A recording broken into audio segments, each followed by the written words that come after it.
नमस्कार बच्चों, स्वागत है आपका 11th होम साइंस की क्लास में। तो बच्चों हम गर्भावस्था पढ़ रहे थे, 4th लेसन। हमने गर्भावस्था के अंदर कल हमने गर्भकालीन अवस्थाओं में विकास के बारे में अध्ययन किया था। तो हमने उसके अंदर देखा था कि किस प्रकार से जो है गर्भाधान से लेकर के 9th मंथ तक गर्भस्थ शिशु का विकास किस प्रकार से होता है, किस प्रकार से उससे के विभिन्न अंगों का विकास होता है, इसके बारे में हमने अध्ययन किया था। आज हम पढ़ेंगे बच्चों कि गर्भकालीन जो शिशु है इसके विकास को प्रभावित करने वाले कौन से कारक हैं। क्यों 9th मंथ के बाद जब शिशु का जन्म होता है तो कुछ बच्चे 2 किलो के होते हैं, कुछ बच्चे 3.5 किलो के होते हैं, कुछ बच्चे 4 किलो के होते हैं। कुछ बच्चों का विकास अच्छा हो पाता है जबकि कुछ बच्चों का विकास नहीं हो पाता। तो गर्भकालीन विकास को प्रभावित करने वाले ऐसे कौन कौन से कारक हैं जिनके कारण जो है गर्भकालीन शिशु का विकास ठीक ढंग से नहीं हो पाता, उनके बारे में हम चर्चा करेंगे। तो यदि हम देखें तो सबसे पहला जो हमारा कारण है वो है गर्भवती माता का स्वास्थ्य। सबसे पहली बात तो यह है कि जो गर्भवती महिला है उनका स्वास्थ्य जो है वो पूर्ण रूप से स्वस्थ होनी चाहिए, है ना। उनको किसी प्रकार की कोई भी बीमारी नहीं होनी चाहिए। दूसरी बात है गर्भवती माता का आहार, यानी कि जो महिला गर्भवती है, जो प्रेग्नेंट है, वो प्रेग्नेंट लेडी का आहार किस प्रकार का है, क्या वो संतुलित आहार ले रही है या नहीं ले रही है, या फिर जो है उन्होंने अपने भोजन के अंदर सभी पोषक तत्वों को सम्मिलित किया है या नहीं किया है ना। तो उनके आहार पर भी डिपेंड करता है कि उनका होने वाले शिशु का विकास किस प्रकार से होगा, है ना। अब चलते हैं आगे। तो माता पिता की अभिवृत्तियां, माता पिता जो है उनकी सोच क्या है, वो किस प्रकार की सोच रखते हैं, नकारात्मक सोच रखते हैं या फिर सकारात्मक सोच रखते हैं।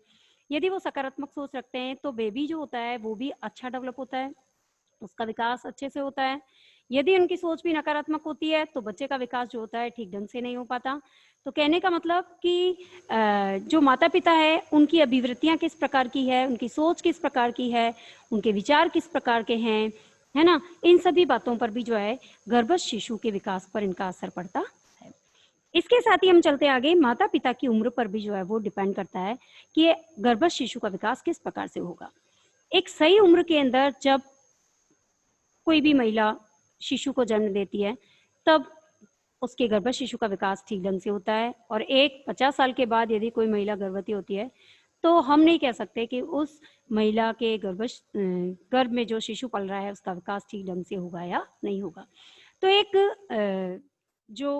इनकी एक उम्र होती है 21 से 25 साल हम कह सकते हैं। तो 25 साल तक 21 से 25 साल के बीच में यदि कोई भी महिला गर्भवती होती है या प्रेग्नेंट होती है तो वो एक स्वस्थ शिशु को जन्म देती है। तो हम कह सकते हैं कि माता पिता की उम्र का भी जो है गर्भस्थ शिशु के विकास पर इफेक्ट पड़ता।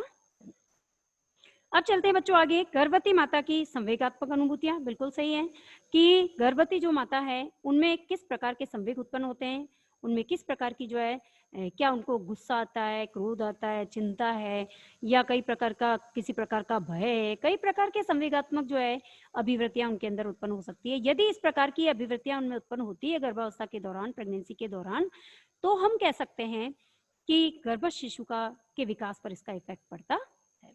इसके साथ साथ मादक पदार्थों के सेवन से भी, जैसे शराब है या विभिन्न प्रकार के मादक पदार्थों का सेवन करती है, कई महिलाएं जो होती है गुटखा खाती है, कई जो है बीड़ी पीती है, सिगरेट पीती है ना, सुपारी खाती है, कई प्रकार के मादक पदार्थों का अल्कोहल पीती है ना, शराब पीती है।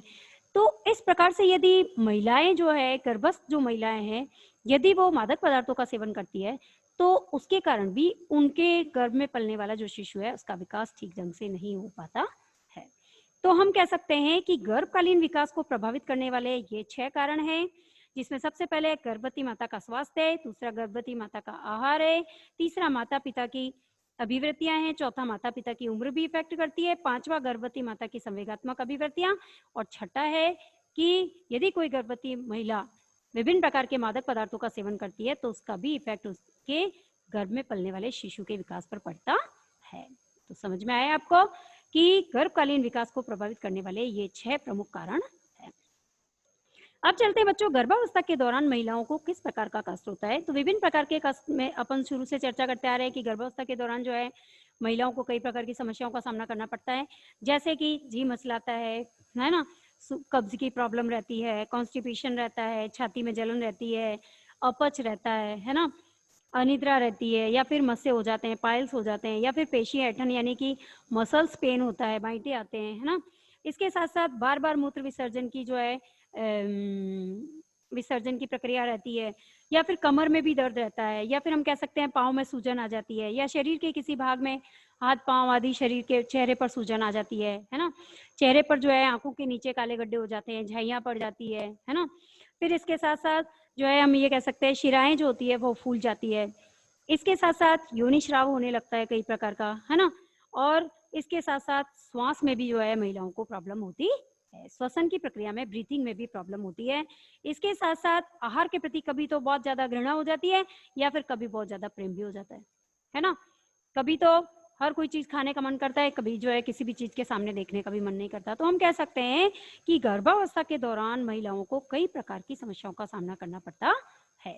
ये ऐसा क्यों होता है? विभिन्न प्रकार के हार्मोनल परिवर्तन के कारण ऐसा होता है।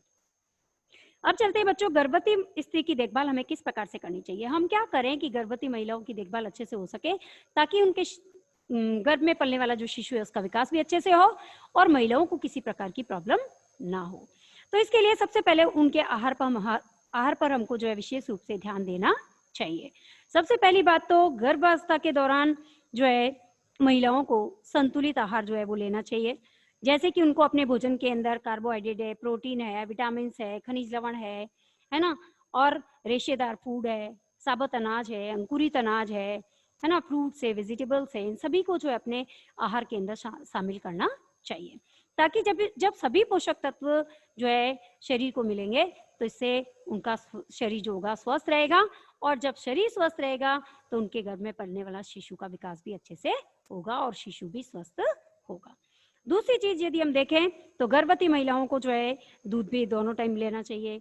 उनको अपने भोजन के अंदर पनीर है, दाल है, दही है, अंडा है, मछली है, सोयाबीन है, मूंगफली है, सूखे मेवे हैं, ड्राई फ्रूट्स है, तेल है, नारियल है ना, और कई प्रकार के पदार्थों का उपयोग वो कर सकते हैं। न्यूट्रिएंट डाइट्स उन्हें लेनी चाहिए, ताकि वो जो है स्वयं भी स्वस्थ रहे और उनके गर्भ में पलने वाली जो संतान होगी या जो शिशु होगा उसका विकास भी ठीक ढंग से होगा। ठीक है, अब चलते आगे।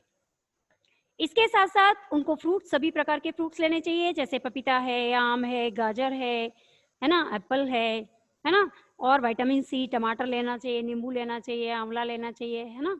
इसके साथ साथ उनको जो है अपने भोजन के अंदर आयरन को विशेष रूप से शामिल करना चाहिए, गुड़ लेना चाहिए, है ना। लोहे की कढ़ाई में जो है वो सब्जियां बना सकते हैं, है ना, और इसके साथ साथ हरी पत्तेदार सब्जियों से आयरन मिलता है। तो इन सभी चीजों को जो है अपने भोजन के अंदर, अपने आहार के अंदर उन्हें शामिल करना चाहिए। अब चलते हैं आगे। गर्भवती माँ जो होती है इनको कम से कम 2 या 3 बार टुकड़ों के अंदर का भोजन करना चाहिए। कम से कम 2 या 3-4 बार उनको थोड़ी थोड़ी देर में जो है वो थोड़ा थोड़ा खाना चाहिए, है ना। एक साथ बैठ करके नहीं खाना चाहिए, थोड़ी थोड़ी देर में टुकड़ों में उनको खाना चाहिए, ताकि उनके स्टमक या उनकी जो डाइजेस्टिव सिस्टम है उस भोजन को अच्छे से पचा भी सके और उनका शरीर स्वस्थ रह सके, है ना। इसके साथ साथ उनको जो है अपने भोजन के साथ साथ हरी पत्तेदार सब्जियां, छिलके वाले फल और पीली सब्जियां, सलाद, दूध, छाछ, ये नियमित रूप से अपने भोजन के अंदर शामिल करना चाहिए।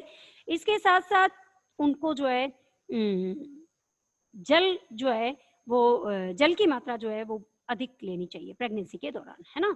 खूब पानी पीना चाहिए, जितना पानी पिएंगे उतना ही जो है गंदगी शरीर से बाहर निकलेगी और शरीर स्वस्थ रहता है। हमको नॉर्मल डेज में भी बहुत अच्छा पानी पीना चाहिए, तो प्रेगनेंसी के दौरान भी पानी की हमें कमी नहीं होने देनी चाहिए। इसके साथ साथ छिलकेदार दालें हैं, चोकर वाला आटा है, आटे को छान कर रोटी नहीं बनानी है, उसे बिना छाने ही चोकर सहित उसकी रोटी बनानी है। इसके साथ साथ अंकुरित अनाज उनको नियमित रूप से लेना है, जिससे कि उनको फाइबर वाला जब फूड वो लेंगे तो इससे उनको कब्ज की प्रॉब्लम नहीं होगी। प्रेगनेंसी के दौरान किसी प्रकार से उनको कॉन्स्टिपेशन नहीं रहेगा, है ना। तो हम कह सकते हैं कि इस प्रकार से उनको अपने भोजन के अंदर इन सभी तत्वों को, पोषक तत्वों को शामिल करना चाहिए। अब चलते हैं आगे बच्चों। इसके अलावा देखो, जो प्रेग्नेंट लेडीज होती हैं उनको बासी भोजन या पड़ा हुआ भोजन या ठंडा भोजन नहीं करना चाहिए, गर्म खाना उनको खाना चाहिए और आराम व नींद पर्याप्त मात्रा में उनको लेनी चाहिए। उनको रेस्ट भी करना चाहिए और नींद भी जो है वो भरपूर लेनी चाहिए। इसके साथ साथ उनको वस्त्र जो है ढीले ढाले वस्त्र पहनने चाहिए, लाइट कलर के कपड़े पहनने चाहिए, ताकि उनको जो है कंफर्टेबल रहे और हल्का फुल्का उनको व्यायाम भी करना चाहिए। इसके साथ साथ स्वच्छ वायु और सूर्य का प्रकाश उनको नियमित रूप से लेना चाहिए।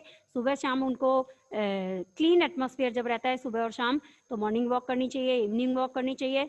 इसके साथ साथ सुबह सुबह की धूप जो है जिससे विटामिन डी मिलता है वो भी उनको लेना चाहिए, ताकि उनके शरीर की अस्थियां हड्डियां मजबूत हो और जो गर्भस्थ शिशु है उसकी भी हड्डियां मजबूत हो।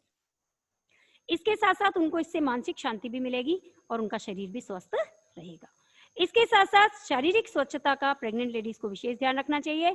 डेली दिन में 1 बार या 2 बार स्नान करना चाहिए, साफ सफाई से रहना चाहिए, अपने कपड़े साफ रखने चाहिए, अपना बिस्तर साफ रखना चाहिए, अपने घर को साफ सुथरा रखना चाहिए। इसके साथ साथ मानसिक स्वास्थ्य का भी उनको ध्यान रखना चाहिए। गर्भवती महिलाएं जो होती है इनको हमेशा खुश रहना चाहिए, चिंता मुक्त रहना चाहिए और उनकी सोच सकारात्मक होनी चाहिए। उनको हमेशा अपने आप को व्यस्त रखना चाहिए। कहने का मतलब आराम तो करना ही चाहिए, नींद भी लेनी चाहिए, लेकिन फिर भी फालतू समय के अंदर जब वो फ्री रहती है तो उस समय उनको अच्छी अच्छी बुक्स पढ़नी चाहिए, है ना।